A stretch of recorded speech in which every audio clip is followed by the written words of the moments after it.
दोस्तों, कल हमने ब्लड का बेसिक जाना था। आज फिर दूसरे पार्ट में लेके आए हैं वही ब्लड का। तो जैसे एक बार रिवाइज करते हैं कि ब्लड एक प्रकार का प्राकृतिक विलयन है और यह एक संयोजी ऊतक है। इसका पीएच मान 7.4 एंड हीमोग्लोबिन की बात करें तो 14 ग्राम नर में और 13 ग्राम मादा में।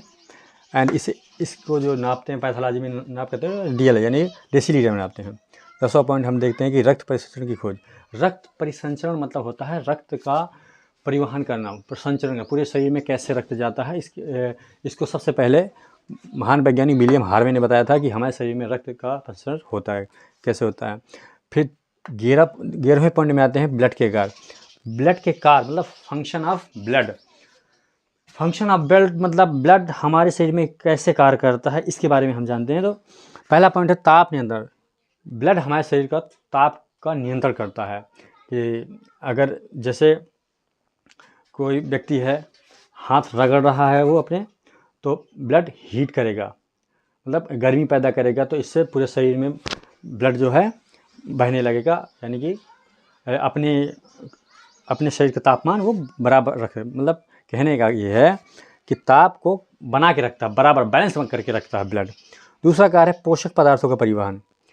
पोषक पदार्थों का परिवहन का मतलब क्या है कि जैसे हमने खाना खाया, खाना खाने के बाद डाइजेशन हुआ, उसके बाद जो उससे न्यूट्रिशन एंड जो ऑब्जर्वेशन करते हैं, जो उससे न्यूट्रिशन वगैरह मिलते हैं, तो ब्लड हमारे शरीर से महत्वपूर्ण न्यूट्रिशन जो है सोख लेता है, पोषक का लेता है और वो पूरे शरीर में मिला देता है।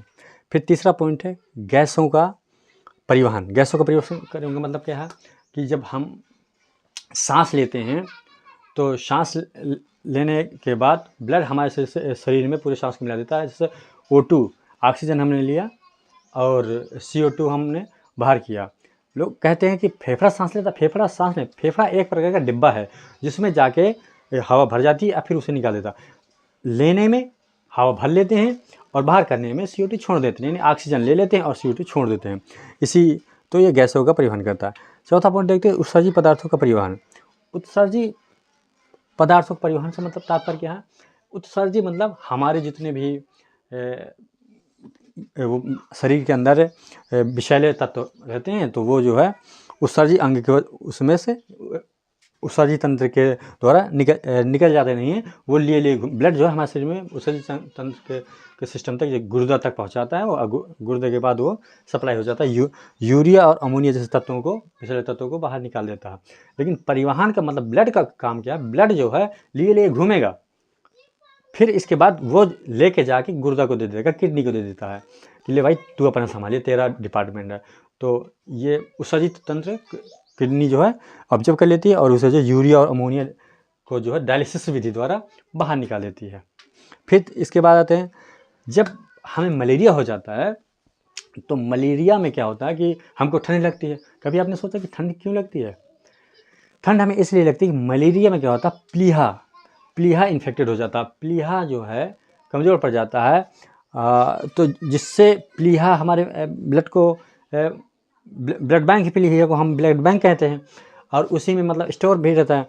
तो जब प्लीहा हमारी स्प्लीन तिल्ली ही हमारी इन्फेक्टेड हो जाती है, तो वो कमज़ोर पड़ जाती है, जिससे वो ताप को कंट्रोल नहीं कर पाती, जिससे हमारा शरीर ठंडा होने लगता है और हमें ठंडी महसूस होने लगती है। तो आई होप आप समझ रहे होंगे। अभी इसके बाद आता है ब्लड फॉर्मली दो प्रकार का देखा जाता है कि ब्लड दो प्रकार का। पहला होता है प्लाज्मा और दूसरा होता है रुद्राणु।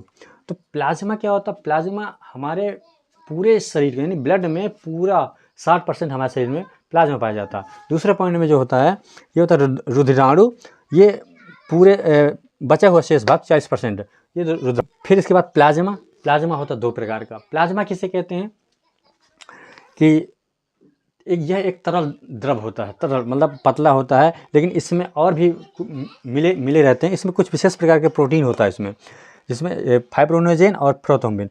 फाइब्रोनोजेन और प्रोथ्रोम्बिन मतलब क्या होता है? ये एक विशेष प्रकार का प्रोटीन है। इसका काम क्या है कि ये ब्लड को गाढ़ा बना के रखता है। अगर हम फाइब्रोनोजेन ब्लड से फाइब्रोनोजेन या प्रोथ्रोम्बिन, मेनली फाइब्रोनोजेन को अगर हम निकाल लें तो उसमें एक हल्का येलो कलर का पतला द्रव निकलेगा, तरल द्रव, जिसको हम सेरम कहते हैं। और जब ब्लड वगैरह की जांच होती है तो हम सेरम के ही द्वारा जांच करवाते हैं, जिससे हमें बीमारी को पता चलता है। इसके बाद रुद्राणु 3 प्रकार का होता है। रुद्राणु 3 प्रकार का होता है, इसमें कौन? RBC, WBC, platelets.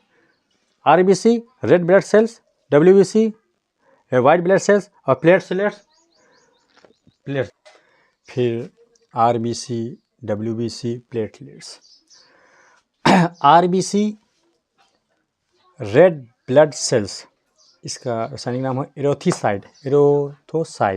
WBC leukocytes, और प्लेटलेट्स थ्रोम्बोसाइट्स।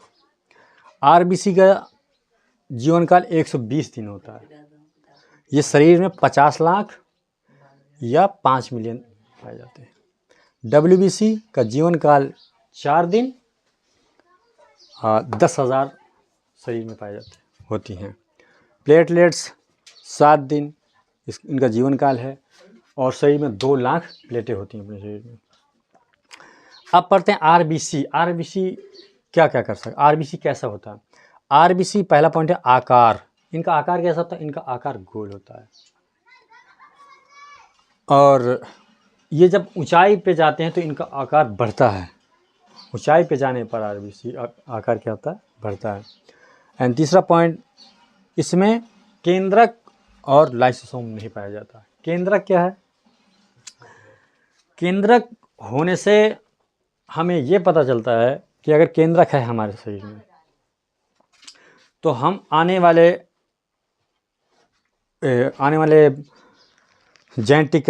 जनरेशन का पता लगा सकते हैं, लेकिन इसमें केंद्रक नहीं होता। लाइसोसोम क्या होता है? लाइसोसोम एक प्रकार का एंजाइम होता है जो शरीर को ख़राब कर देता है, नष्ट कर देता है। अगर वो शरीर में छिड़ जाए, फट जाए वो लाइसोसोम, तो सेलों को जो है वो नष्ट कर देता है, यानी कि भक्षण करता है लाइसोसोम। एंड रुद्राणु इसमें 95% होता है। मतलब सबसे बड़ा अहम रोल आरबीसी में सबसे ज़्यादा पाया जाता है रुद्राणु। पर शरीर में, पूरे शरीर का 95% होता क्या है? रुद्राणु होता है शरीर में। इसके बाद ये ब्लड, हमारा जो रक्त होता है, ब्लड से हम आरबीसी से फिर हीमोग्लोबिन का काम क्या होता है? हीमोग्लोबिन होता है शरीर में, जो शरीर का खून है, ब्लड है, उसको जो है लाल बनाए रखना, यानी कि कलर देना। मेन सीधा बात है कि हीमोग्लोबिन का काम है खून को लाल कलर देना। हीमोग्लोबिन में Fe आयरन होता है, आयरन। और आयरन मतलब आयरन की कमी से क्या होता है? एनीमिया रोग हो जाता है। आयरन की कमी से एनीमिया हो जाता है। और यहाँ जो पहले आप बात याद करो, जब हमने कहा था कि औरतों का खून जो है 13 होता है और आदमी का 14 होता है, वो इसका यही कारण है कि औरतों में आयरन की कमी होती है, जिसकी वजह से उनके खून कम होता है। मर्दों में आयरन ज़्यादा होता है। कि जैसे हमें मान लो कि कोई औरत है, औरत अगर हमारे पंच मारेगी, मुक्का मारेगी, तो उतना असर नहीं पड़ेगा, लेकिन एक मर्द मार देगा मुक्का तो बहुत ज़्यादा लग जाएगा, उससे चोट पहुंच जाएगी। क्योंकि मर्द के शरीर में, नर के शरीर में, मनुष्य के शरीर में आयरन की मात्रा ज़्यादा होती है, इसलिए उसे लोहा लोड होता है वो। लेकिन औरत मादा के शरीर में जो है आयरन की कमी नहीं हो, आयरन की कमी होती है, जिसकी वजह से वो जो है सुडौल, लुसलुशी एंड पुचपुची टाइप की होती हैं, थोड़ा शिथिल टाइप पे। उनके पास फैट ज़्यादा होता है नर के हिसाब से, यानी कि मनुष्य आदमी के हिसाब से औरत के फैट ज़्यादा होता है, लेकिन आयरन की कमी होती है। उनके पास कार्बोहाइड्रेट होता है, वसा होता है। फिर दूसरे पॉइंट में आते हैं डब्ल्यूबीसी का काम क्या होता है? हमारे शरीर में मोस्टली सीधा समझो एक रक्षा करता है। इसे बोल दो ब्लड प्रूफ कह सकते हैं आप, साधारण सी भाषा में ब्लड प्रूफ है अपने शरीर का। ये बीमारियों, हमारे शरीर को कौन मारेगा? बीमारी। तो ये बीमारी को रोकता है। वाइट ब्लड सेल्स जैसे कुछ हमने बता चुके हैं, 10,000 होता है, इसे ल्यूकोसाइट कहते हैं, और 4 दिन की वो होती है। इसका आकार अनिश्चित होता है, ये किसी भी आकार, मतलब कोई आकार नहीं होता, ये बेपेंडिकल होता है, यहाँ से धड़को, वहाँ से धड़को, वहाँ धड़को, यहाँ जाओ वहाँ, क्योंकि अब डाउन है। मतलब जिसके पास ब्लड प्रूफ हो तो समझ लो सर्वशक्तिमान होता है, ये पावरफुल होता है, तो ये कहीं भी घूमता है दादा बन के। फिर इसके बाद आकार अनिश्चित होता है और इसमें केंद्रक होता है। केंद्रक होता है जब कभी पता करना होता है कि केंद्रक के थ्रू हम जो है डीएनए से पता कर लेते हैं कि ये आनुवंशिक किसका है बच्चा, किसका नहीं है, ऐसा डीएनए से पता कर लेते हैं। इसके बाद जैसे इसमें केंद्रक नहीं था तो इससे हम नहीं पता कर सकते थे कि ये आनुवंशिकता है कि नहीं है, क्या है कैसा, लेकिन इसमें डीएनए से हम पता कर सकते हैं। डब्ल्यूबीसी से हमें पता चलता है डीएनए के बारे में, मतलब आने वाली संतान के बारे में। इसके बाद ये रोगों की, तीसरा पॉइंट आता है रोगों की रक्षा। ये रोगों की रक्षा करता है, मतलब हमारे शरीर में अगर हम विषैले तत्व खा जाते हैं या विषैले कुछ गंदगी वगैरह हो जाता है, गंदा पानी पी लेते हैं तो हमें बीमारियां होने लगती हैं, तो उन बीमारियों को ये खा लेता है, तो रक्षा करता है, दीवार बन के खड़ा करता है। इसके इसमें 6 पॉइंट होते हैं। एक होता है एंटीबॉडी, दूसरा तो लिम्फोसाइट्स, मोनोसाइट्स, न्यूट्रोफिल, इस्नोफिल और बेसोफिल। जैसा कि एंटीबॉडी क्या करता है हमारे शरीर में, एंटीबॉडी का काम सिर्फ इतना है कि वो देखता है, टुकुर टुकुर देखता रहता है कि कौन आ रहा है। जैसे आप सपोज करो कि मलेरिया का बैक्टीरिया आ रहा है हमारे साथ, मलेरिया का, तो देखेगा फटाक से देखेगा और झड़प कर लेगा ये, तो वो सीधा इन्फॉर्म करेगा किसको, लिम्फोसाइट क्या है, इसे टी सेल इसको, इसका आकार टी आकार का होता है इसलिए टी सेल कहते हैं। तो वो जाके लिम्फोसाइट को बोलता है, लिम्फोसाइट भैया वो मलेरिया ने अटैक कर दिया है, तो वो गूंच देता है, कुचर देता है साले को। लिम्फोसाइट जो उस मलेरिया के बैक्टीरिया को जो पेल देता है। इसके बाद अब लिम्फोसाइट जाएगा, ये सब पेलता है, वो क्या किया, उसने देखा, टुकु देखा, यानी कि उसने इंक्वायरी की, उसके बाद लिम्फोसाइट ने पेल दिया, मसक दिया। फिर ये आता है मोनोसाइट मतलब ये सबसे बड़ा होता है, डब्ल्यूबीसी का भाग ही सबसे बड़ा भाग होता है। इसमें क्या करता है, अब वो मर गया, उसने देखा, अब उसने लिम्फोसाइट ने मार दिया। अब मोनोसाइट का काम क्या है, मोनोसाइट करेगा, सीधा वो खा जाएगा, वो पूरा हजम कर देगा, तो इसे खा जाएगा, इसलिए इसको सबसे बड़ा डब्ल्यूबीसी कहते हैं। और न्यूट्रोफिल्स, इस्नोफिल्स, बेसोफिल्स, इनका कोई ज़्यादा खास रोल नहीं होता, ये भी डब्ल्यूबीसी के पार्ट हैं, ये भी प्रोटेक्टिव काम करते हैं, लेकिन उतना ज़्यादा खास नहीं। फिर आते हैं तीसरे पॉइंट में प्लेटलेट्स। आप बता ही चुके होंगे, 7 डेज 2 लाख और ट्रम्पोसाइट्स, इसे बीमारू भी कहते हैं। इनका आकार उत्तल लेंस की तरह होता है, आकार इनका उत्तल लेंस की तरह होता है। इसमें भी केंद्रक नहीं होता है, उसमें याद रखना दोस्तों, आरबीसी में भी केंद्रक नहीं था और प्लेटलेट में भी केंद्रक नहीं था। फिर ये क्या करता है, शक्ति प्रदान करता है।